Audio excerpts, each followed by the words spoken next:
Mr. President, Your Excellencies, distinguished delegates, it is a great honor to represent... Cənab Prezident, zat ailələri, dəyərli nümayəndələr, yenidən bu kürsüdə millətimi təmsil etmək mənim üçün böyük bir şərəfdir. Ötən 10 il ərzində Gürcüstan çöküşün astanasında duran bir ölkə olmaqdan azad bazara əsaslanan iqtisadi münasibətlərin mövcud olduğu bir ölkəyə çevrilmişdir.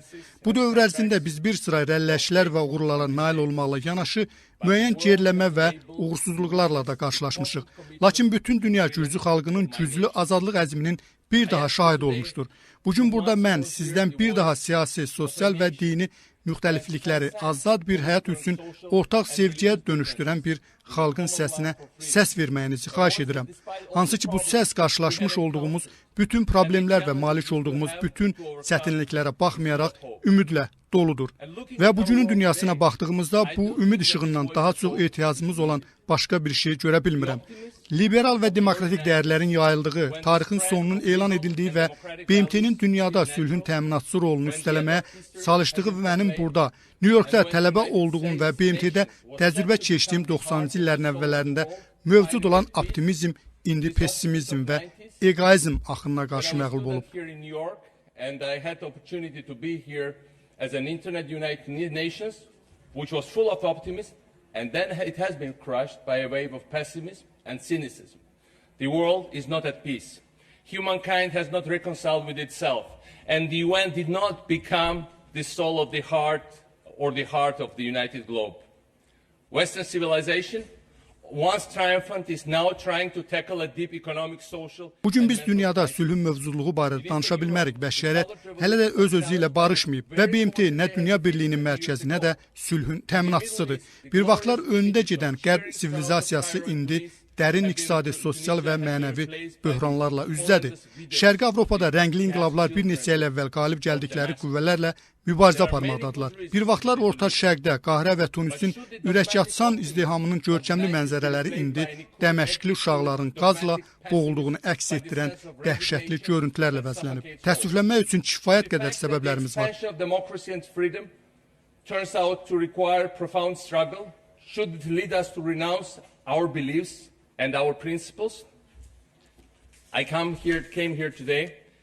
Mən bugün bura xalqımın hisslərini sizlərlə bölüşməyə və Gürcü xalqı adından bu təslimçilik havası əleyhinə öz fikirlərimi çatdırmağa gəlmişəm.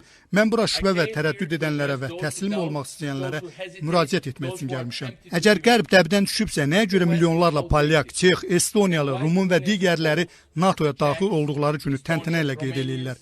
Və nə üçün milyonlarla Ukraynalı, Gürcü, Moldovalı və digərləri Avropa Birliyinə daxil olmaq üçün can atırlar?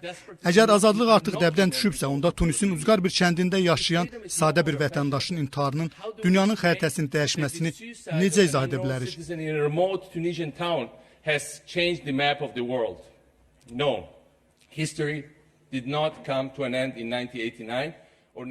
Xeyr, tarix hələ 1989 və ya 91-ci ildə elan edildiyi kimi sona çatmayıb və bu heç vaxtda baş verməyəcək.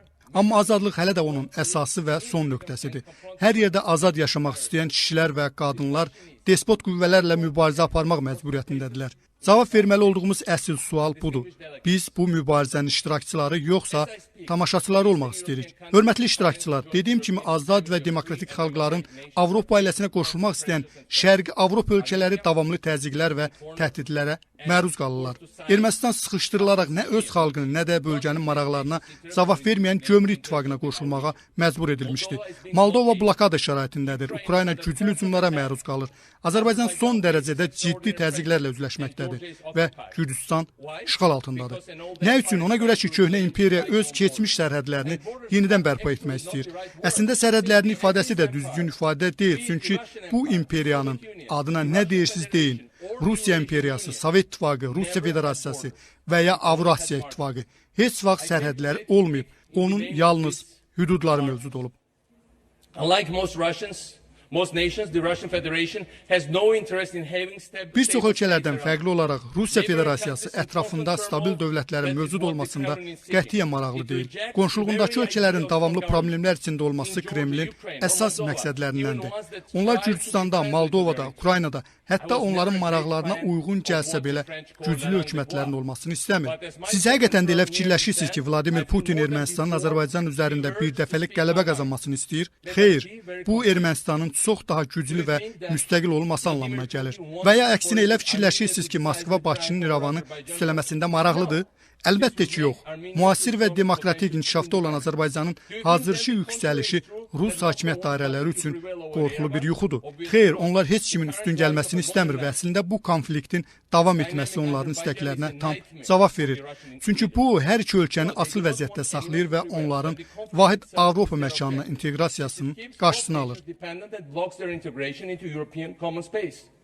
Do you think that electoral defeat of the forces that led the Orange Revolution in Ukraine has led the Kremlin to take a softer approach to this country? To the contrary. I spoke yesterday to my colleague Viktor Yanukovych. His government is under constant attack and pressure from Dünən mən öz kollegam Viktor Yanukovich ilə söhbət etdim. Onun hökuməti Rusiyanın davamlı hücum və təzyiqlər altındadır. Və bu şərq tərəfdaşlığının Vilnius samitində əslində nə baş verdiyinin bir nümunəsidir. Rusiyalı rəsmilər artıq bu ölkənin üzvlüyünün ləğvindən açıqda bəhs etməkdədirlər. Sizcə Kreml Tiflisdə hökumətinin dəyişdiyi vaxtda bizimlə Abxaziya və Cənubi Osetiya regionlarının qaytarılmasını müzakirə etmək haqqında fikirləşəcək? Bu əsla çox uzaq bir ehtimaldır. Gürcüstan torpaqlarının Rus ordusu tərəfindən işğalı davam etməkdədir. Dünənə kimi bu ərazilərə sonradan köçürülən insanlar Gürcü vətəndaşlarını evlərindən çıxardır və onların evlərini, kəndlərini, ata-analarının, nənə-babalarının evlərini, onların məzarlarını, su sistemlərini məhv edirlər və bunun qarşılığında heç bir cəza görmürlər. Son aylarda yeni Gürcü hökumətinin verdiyi dosyana bəyanatlara baxmayaraq Rus ordusu öz mövqeyindən geri çəkilmir. Müxtəlif etnik qrupları tikanlı tellərlə ayırmaqda davam edir. Bizim üçün həyatı önəm kəsb eləyən Bakı-Subsa boru xətti üzərindən iqtisadiyyatımız üçün təhlükə törədərək Gürcüstanın əsas magistral yollarına getdikcə yaxınlaşmaqla ölkəmizin təhlükəsizliyi üçün ciddi təhdid yaradırlar. Biz 200-ə yaxın bombardman təyyarəsinin Rus Qara Dəniz donanmasının və 10 minlərlə muzlu döyüşçünün iştirak etdiyi 100 mindən çox Rus ordusunun geniş miqyaslı hücumlarına məruz qalıb öz varlığını və dövlətçiliyini qoruyan az sayda xalqlardan biriyik. Mən bununla fəxr edirəm. Bizim dövlətçiliyimiz və müstəqilliyimiz bütün bunlara rəğmən məhv olmadı. Biz öz varlığımızı qoruduq. Çünki biz bir idik. Biz öz varlığımızı qoruduq. Çünki dünya bizim yanımızdaydı. Ümid edirəm ki, bu təzyiqlər bizə yenidən göstərildiyində dünya yenə bizim yanımızda olacaq. Let us not risk losing now in times of peace. We survived because we were united. We survived because the world was with us. I hope the world will stay with us when this pressure is applied to us. I came here in the name of Georgian people to ask you, the international community, to react strongly to this aggression. Mən bura Gürcü xalq adından sizdən və beynəlxalq birlikdən bu təcavüzə biganə qalmamağınızı və Rusiyanın torpaqlarımızın işğalına son qoymağında bizə yardımcı olmağınızı istəmək üçün gəlmişəm. Putin və komandasının demək olar ki 10 ildir rəhbərlik etmək şərəfinə nail olduğum hökumətə qarşı düşmənçiliyi heç də şəxsi qərəzlik və ya mədəni anlaşılmazlıqdan qaynaqlanmır. Bu düşmənçiliyin bu cür şəri sadəcə göz boyamaqdan başqa bir şey deyil. Xələfin prezident Şevarnadze Ali Sovet nomenklaturasının bir nümayəndəsi idi və 90-cı illərdə Rusların birbaşa dəstəyi ilə hərbi çevriliş nəticəsində hakimiyyətə qaytarıldı. O məndən fərqli olaraq öz diplomatik bacarıqları ilə tanınırdı. Rusiya onun nüfuzunu zəiflətməyə çalışmış və hətta bir neçə dəfə ona qarşı sui-qəsd təşkil etməyə cəhd etmişdi. Bu heç də Gürcüstanın ilk prezidenti Kamsaxurde və ya Şivarnadze Saakaşvili və yaxud hazırki baş nazir İvanaşvilinin şəxsiyyəti ilə bağlı olan bir məsələ deyildi. Niyə? Çünki Rusiya hökumət adamları çox gözəl bilirlər ki, Ukraynada, Gürcüstanda, Moldovada və hər hansı digər bir yerdə güclü institutlar yaradıldığı, doğru işlər həyata keçirən dövlətlər meydana gəldiyi zaman onlar öz xalqlarının rifahını təmin edəcək və bu onların tamamilə müstəqil olması və Avropaya yönəlməsinə səbəb olacaq. Will reflect and enforce the will of their people, which is to become fully independent and move towards Europe. The Georgian experience of successful reforms Gürcüstanın uğurlu islahatlar və rifah dövləti qurma təcrübəsi məhz bu səbəbdən bütün postsovet məkanına yoluxa biləcək bir virus olaraq qəbul edilmişdir. Biz Avropada rüşvətin ən az olduğu ölkəyə çevrilmişik.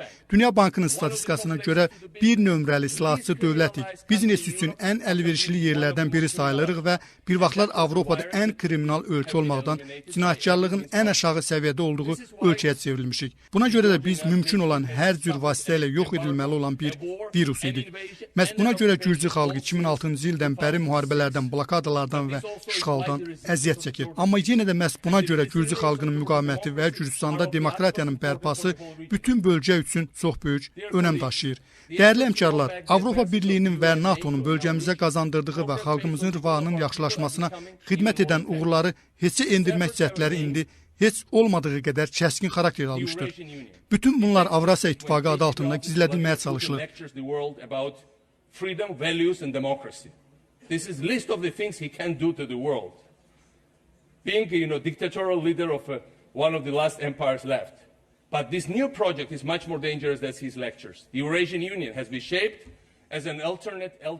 Dünyada mövcud olan sonuncu imperiyalardan birinin lideri olan KGB əməkdaşı Vladimir Putinin dünyaya demokratiya, azadlıq, dəyərlər haqqında danışması mənə çox pis təsir edir. Bu onun dünya üçün edə biləcəyi ən son şeydir.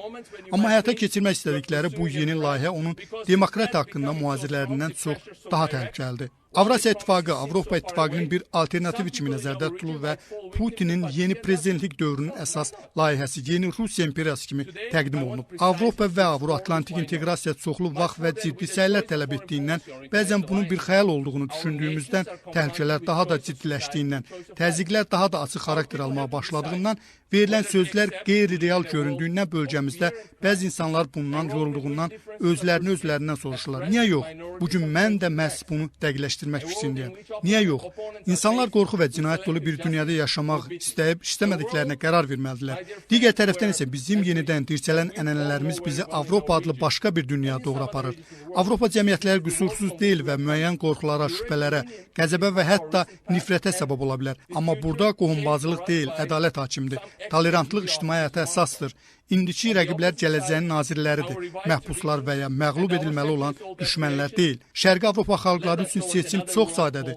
Özlərini politexnoloqlar adlandıran Kreml strateqləri həqiqəti gizlətməkdə və Ukrayna, Gürcüstan, Moldova və digər yerlərdə uydurduqları yalanlarını yaymaqdadırlar. But there at the same time, meritocracy prevails over nepotism. Tolerance is a fundamental of public life. Current opponents are the future ministers and not the prisoners to be or the enemies to beat.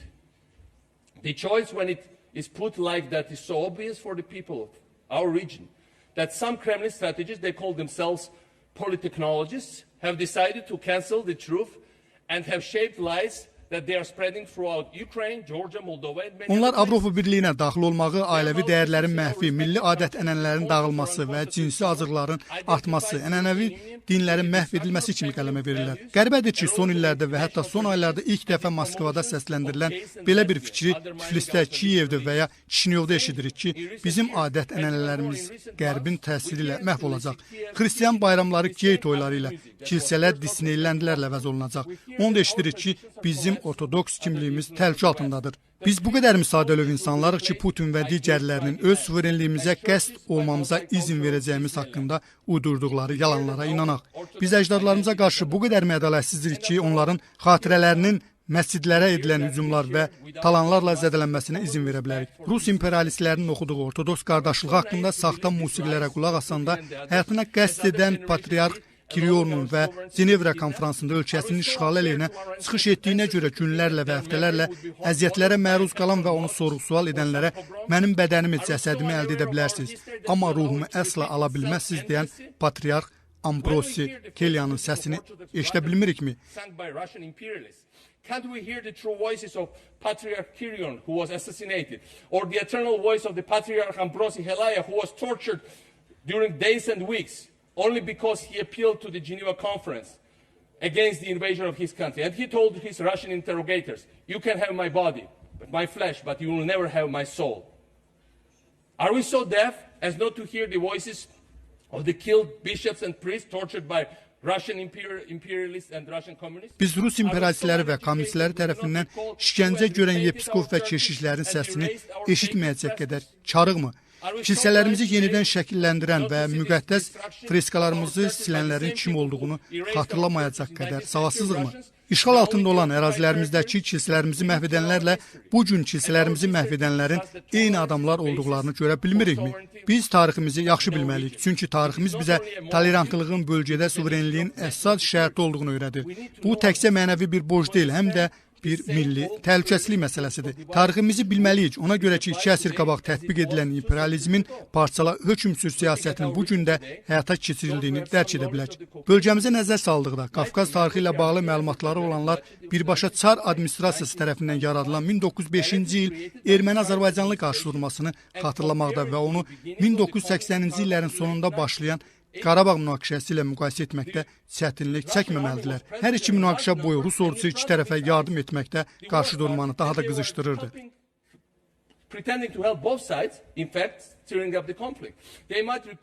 Onlar həm 90-cı illərin əvvəllərində Gürcüstanın Abxaziya regionunda başlayan müharibəni də xatırlaya bilərlər. Hansı ki, Gürcü hərbi birləşmələri öz silahlarını Gürcüstan ərazisini bombalayan və Şimali və Cənubi Qafqaz xalqları arasında yarana biləcək hər hansı birliyi əngəlləmək üçün seçim muzlarından istifadə edən Abxaz hərbilərini idarə edən, onlara həm kömək, həm də rəhbərlik edən Rus ordusundan təmin edirdilər. Eyni məqsədlə onlar bir əsr bundan əvvəlki dövrdə Gürcü hərbçilərini Çeçen, İnquş və Dağıstan səhifələrinə göndərirdilər. Bu fikirləri eyni ilə Polşa və Ukrayna kimi dövlətlər haqqında səsləndirə bilərik. İmperialistlər hər zaman, hər yerdə əsarətə aldıqları insanlar arasında münasibətləri pisləşdirmək və onları fanatik düşmənçilik divarları ilə ayırmaq siyasəti yürüdürlər. Təəssüfləndirici haldır ki, bu siyasət öz bəhrəsini çox gözəl verirdi. Lakin daha pis odur ki, bu siyasət indi də öz nəticələrini göstərməkdədir.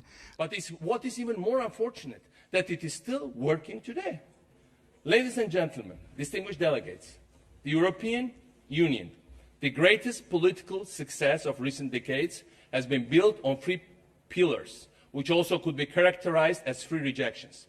The rejection of the extreme nationalists that had led Europe to the collective suicide of 2 world wars and the horrors of Nazism.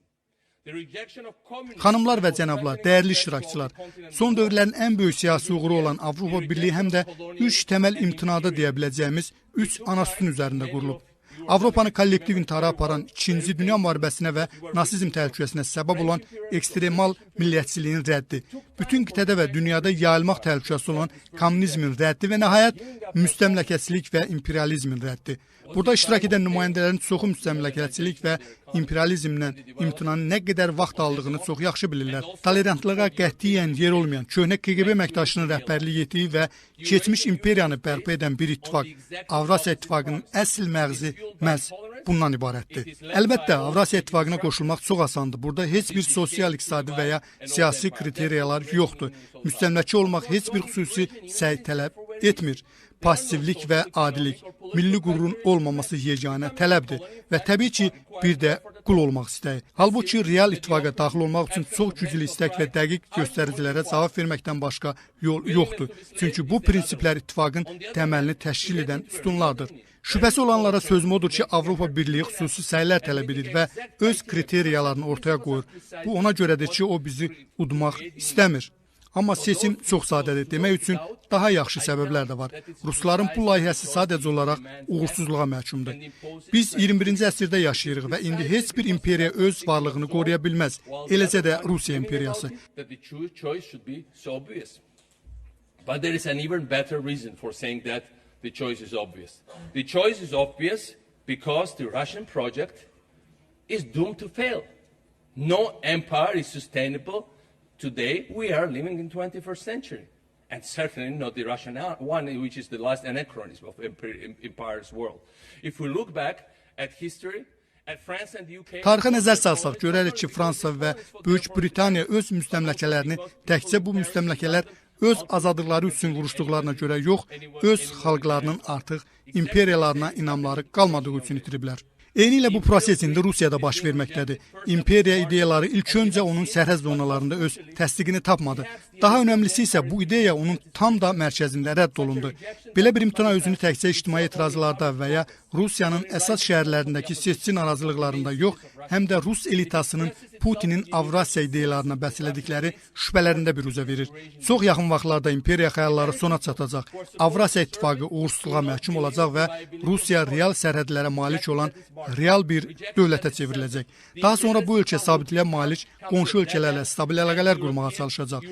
Bu insanların düşündüyündən daha çox tez baş verəcək və digər xalqlardan daha çox Rus xalqının özünə çox böyük faydalar gətirəcək. Bu baş verəcək, çünki imperiya layihəsi dünyada ən çox internetdən istifadə edən xalqlar arasında olan Rusiya vətəndaşları üçün son dərəcədə absurd bir ideyadır. Bu baş verəcək ona görə ki, Rusiyanın həyata keçirdiyi etnik ayrı-seçkilik onun möhkəmlənməsinə və daha güclü dövlətə çevrilməsinə maneçilik törədir. For a generation of Russian citizens who are among the most enthusiastic users of the internet in the world. It will happen because ethnic discrimination that Russia is using inside its territories is not going to consolidate and make Russia more strong and united state. It will happen because the endless resources provided by the revenues of oil and gas are challenged by perspectives offered by the exploitation of shale gas and shale oil. Bu baş verəcək ona görə ki, qaz ehtiyatları tək başına iqtisadiyyatın davamlı olması üçün yetərli deyildir. Bu baş verəcək çünki orada korrupsiya və ədalətsizlik hökm sürür. Bu baş verəcək ona görə ki, bütün region ayrı-seçkilik və şiddət yolu ilə qarşı-qarşıya qoyulubdur. Çünki Çeçenistan, İnguşetiya, Dağıstan, Tataristan, Başqırtistan və bir sıra digər ərazilərdəki insanlar o qədər zülmə məruz qalıblar ki, onlar Moskvadakılara hər hansı bir ortaq layihənin iştirakçısı olmağı belə düşünmürlər. Bu baş verəcək. Ona görə ki, hiddətlər, nifrətlər və çaşqınlıqlar çox güclüdür və vahid ideal mövcud deyil. Bu, qarşıdakı 10 illiklərdə yox, qarşıdakı illərdə baş verəcək. Vladimir Putin yaxın vaxtlarda Kremli tərk edəcək və Rusiya siyasətindən tamamilə gedəcək. Baxmayaraq ki, o daha 20 il orada qalacağını söyləyir. Bir neçə ildən sonra mənim bu sözlərimi xatırlayacaqsınız. Rusiya vətəndaşları onu keçmişə aid bir xəyal kimi xatırlayacaqlar. Korrupsiya və zülm dövrünə aid bir xəyal. Heç kim bilmir ki, bu proses sakit yoxsa keşməkeşli olacaq. Onun sələfi milliyyətçi yoxsa liberalisi olacaq. Amma hər bir halda Rusiya artıq imperiya olmayacaq və nəhayət ki, normal bir milli dövlətə çevriləcək. Biz hamımız buna birlikdə hazır olmalıyıq. It will become finally a normal nation state. This is the horizon we should prepare for, all of us together.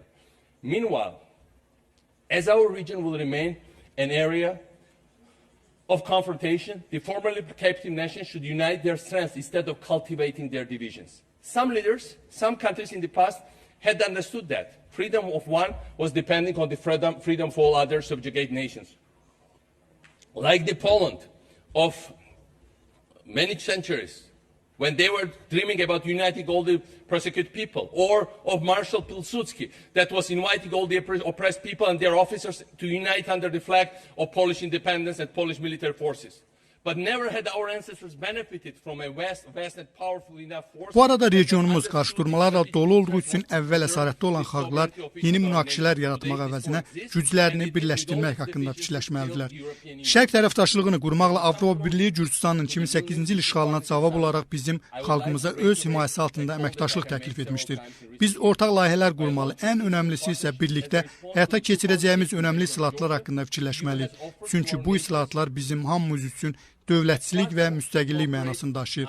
Rusiya İmperatrissiyası 2. Yekaterina bunu çox gözəl bilirdi və Polşa, Fransa və Britaniya maariflənmə dövründə meydana gələn ideyalar əsasında islahatlar proqramını həyata keçirməyə başlayanda Böyük Friderixə uzun və son dərəcədə məxfi bir məktub göndərmişdi. Bu məktub imperializm siyasətinin ən kəskin və nümunəvi strategiyalarını əks etdirən tarixi bir sənəddir. Məktubda deyilir ki, həyata keçirilən islahatlar həm Rusiya, həm də Prusiya üçün çox təhlükəlidir. Çünki bu Polşanı güclü dövlətə çevirəcək və bunun qarşısı Polşaya hücum etməklə alınmalıdır. Bu məktub Vladimir Putinin Gürcüstanın son dövrlərdəki siyasətini nə qədər qəzəblə qarşıladığını bilənlərə tanış gəlməlidir. Ruslar öz-özlərinə belə bir sual verirlər ki, nəyə görə bir vaxtlar korrupsiyanın olduğu Gürcüstan, bu kriminal ölkə bunu bacardı, amma Rusiya bunu edə bilmir. Bu həqiqətən də çox təhlükəli bir hal idi, çünki Qafqazda ilk dəfə belə bir milli dövlət formalaşırdı və onun nəticələrini görmək üçün bəzi çətinliklərə dözmək tələb olunurdu. Will not sound unfamiliar to those who know how much Vladimir Putin was loathing the Georgian experience throughout these last decades, because lots of Russians were asking, if this once corrupt Georgia, criminalized country, mafia-ridden country, disintegrated failed state could make it, why Russians cannot make it?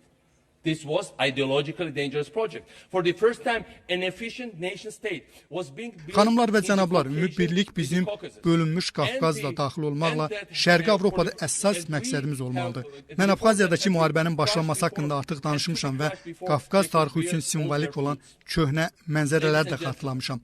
Şeyx Şamilin Rusiya imperiyasına qarşı azadlıq hərəkatının sonunda Şeyx Şamildən sonra Şimali Qafqazın ən böyük imamı, döyüşməkdə olan sonuncu Çeçen lideri Baysungur yaralanmış və ələ keçirilmişdi.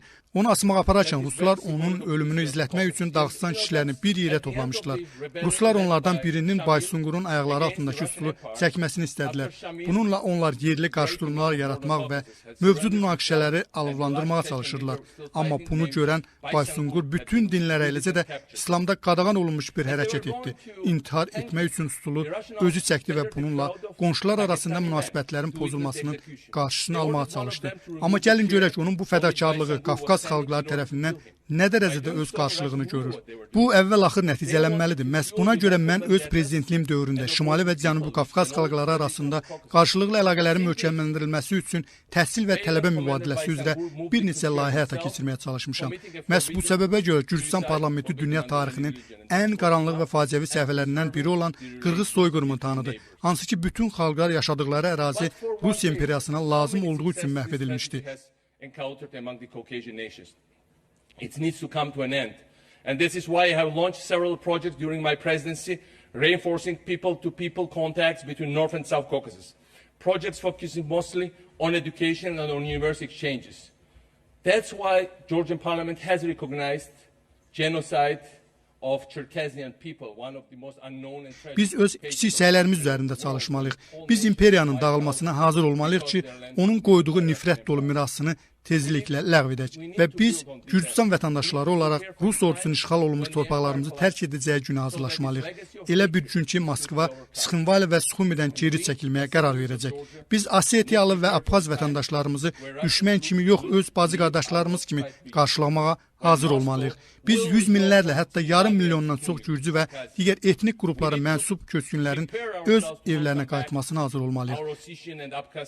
Fellow citizens, as brothers and sisters, and not as enemies. We will need to prepare for the times when hundreds of thousands, in fact more than 500,000 of Georgian and other ethnic groups that have become IDPs because of war go back to their deserted houses. Because these kind of times will come sooner than we think, much sooner, in the years to come.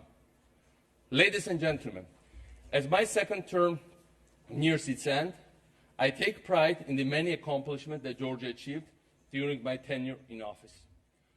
Xanımlar və cənablar, ikinci prezidentlik dövrümün sona çatdığı bir vaxtda Gürcüstanın mənim dövrümdə əldə etdiyi nailiyyətlərə görə çox böyük şərəf hissi duyuram. Biz Gürcüstanı sözün əsl mənasında qaranlıqdan çıxartdıq. İctimai işlərə görünməmiş şəffaflıq gətirdik. Uşaqlarımızı məktəblərə geri qaytardıq və cinayətkarları oradan uzaqlaşdırdıq. Biz xalqımızı Avropa xalqlarına daha da yaxınlaşdırdıq və tolerantlıq ruhu yeniləmək üçün yorulmadan çalışdıq. Biz çox gözəl işlər görmüşük. Mən prezident olanda dünyadakı ən gənc prezident idim və etdiyimiz bir çox şeyin ağır bədəli olacağını anlayırdım. Daxili və xarici təhlükələrlə üzə olduğumuz bir vaxtda uğurlar əldə etməklə yanaşı, təbii ki, müəyyən səhvlərə də yol vermişik. Bəzən biz bu yolda çox uzağa gedirdik. Mən bütün bu məhdudiyyətlərə görə öz məsuliyyətimi çox gözəl dərk edirəm və bizim radikal metodlarımızdan əziyyət çəkənlərin də qayğılarını başa düşürəm. Mən bütün Gürcüstan vətəndaşlarına bizim layihələrimizi, siyasətimizi və partiyamızı dəstəkləyən və bunları rədd edən hər kəsə demək istəyirəm ki, onların cəsarəti və yetkin davranışı məni həddindən çox fərəhləndirir.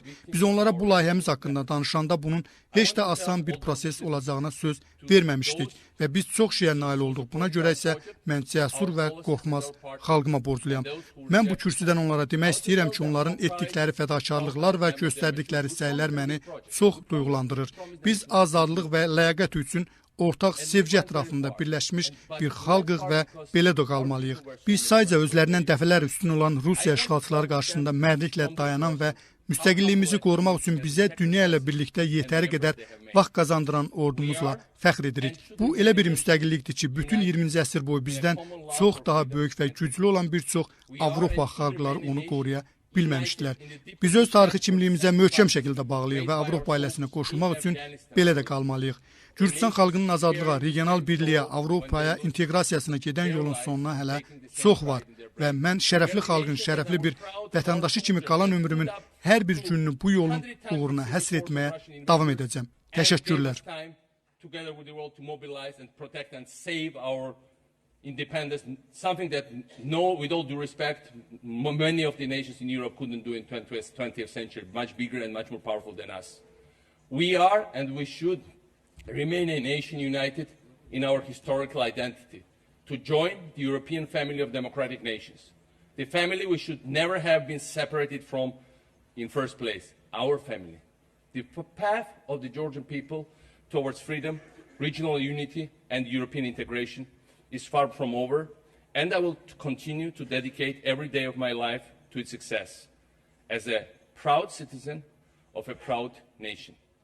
Thank you so much.